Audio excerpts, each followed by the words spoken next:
All right, let's look at what we call a compound machine. We've talked about simple machines, the 6 simple machines, but if you take multiple of those simple machines and you put them together into one big machine, you have what we call a compound machine. So let's just put 2 simple machines together here. Let's take a second class lever. Let's see, let's say we have this. And then we have a lever here. It comes up like this. And let's put a resistance force like right here. There's a resistance force. And so my effort's going to be up here on the end. If you remember, we know it's a second class lever. Remember? Free, 1, 2, 3, right? And the resistance is in the middle here, so it's a second class lever. Okay, but what we're going to have here, this is going to be crazy interesting. We're going to have let's have a ceiling up here. And then we have a rope coming down through something like this. And we're going to have a pulley in here. There's a pulley. A movable pulley. And then this movable pulley here. There's a rope that attaches the movable pulley down to this thing here. Okay, so what I can do is I can pull up on this rope, and this is a movable pulley, so that will end up then pulling up this end of the lever so that I can lift this resistance force up. Okay.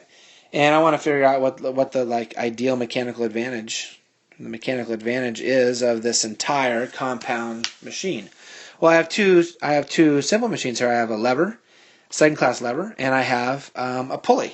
So how do I figure that out? Well, it's pretty easy. All you do to figure out mechanical advantage of a compound machine is multiply the mechanical advantages of all the separate machines.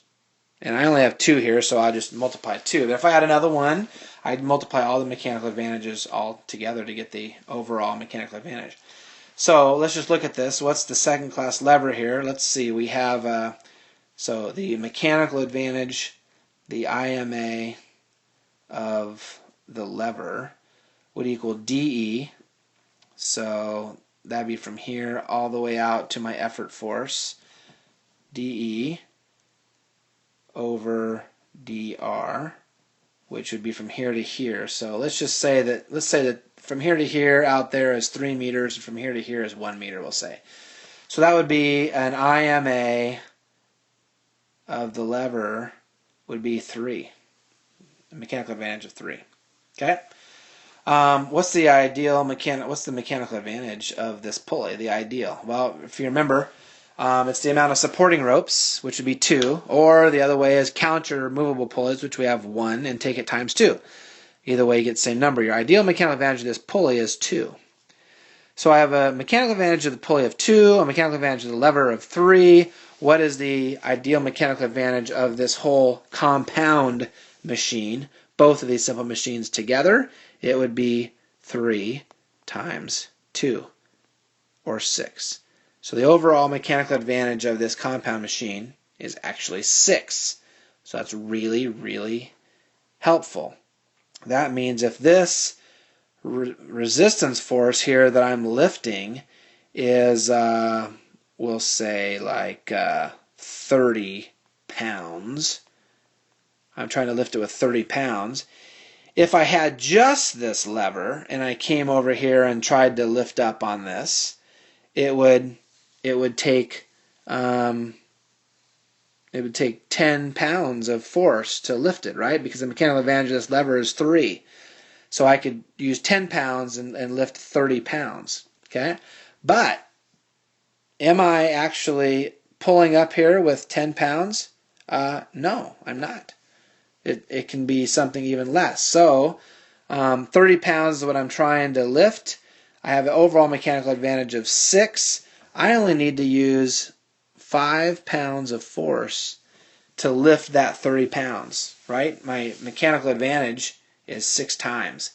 right? So I can use 5 pounds to lift 6 times the amount, 30 pounds.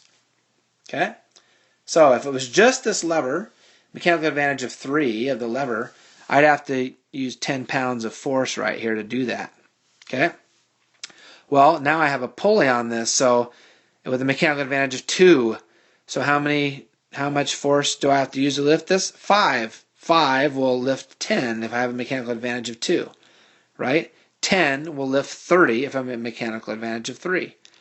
So altogether, I only need 5 pounds to lift 30 pounds because I have a mechanical advantage of 6.